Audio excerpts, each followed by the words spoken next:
When fascist dictators rise to power, we look to the riders. When protest chants ring out like gunshots in the street, we look to the riders.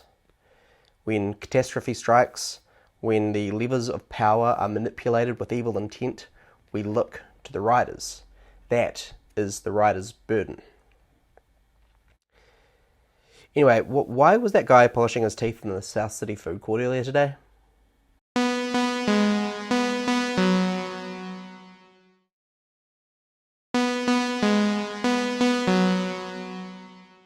Allow me to set this scene.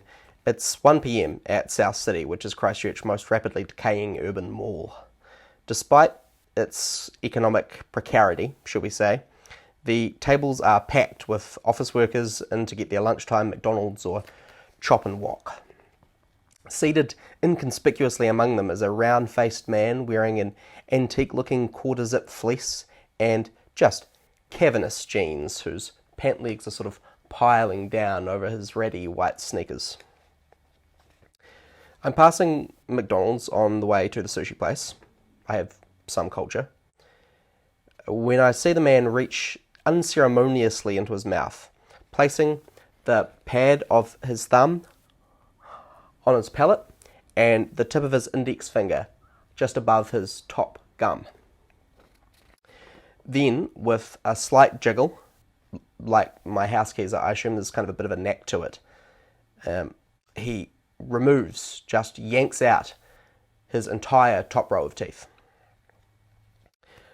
holding them up to the light like Hamlet and the skull, regarding them like a jeweler might a suspicious diamond.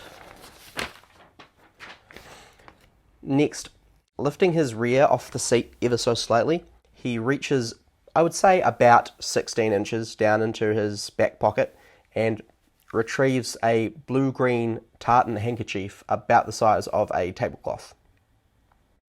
Weapon in hand, and making no attempt to obscure the view of passers-by, the man proceeds to take the already kind of moist-looking rag to his dentures, polishing each tooth with a rapid circular motion which would make even the most skilled dental hygienist blush. It's about now that I begin to wonder, can the dentures possibly be getting any cleaner given the presumably nasal origin of the handkerchief's striking glisten? Or perhaps, like a lens cloth, the man keeps the hanky with him for this exact purpose. My father, who's had false teeth for about as long as I can remember, never polished them at all that I saw, and certainly not in public. At this moment, I become suddenly aware that I'm standing in the middle of a food court, glaring at a complete stranger whose only real crime is good dental hygiene. I look away to make myself less obvious, but when I look back, the chompers are back in their rightful place, and the tartan bolt has stowed away once more. Now, starving, bewildered, and suspecting the whole experience might have been simply a figment of my imagination, I turn and I continue towards lunch, knowing that as soon as I get back to the office, I would have many, many questions to ask Google.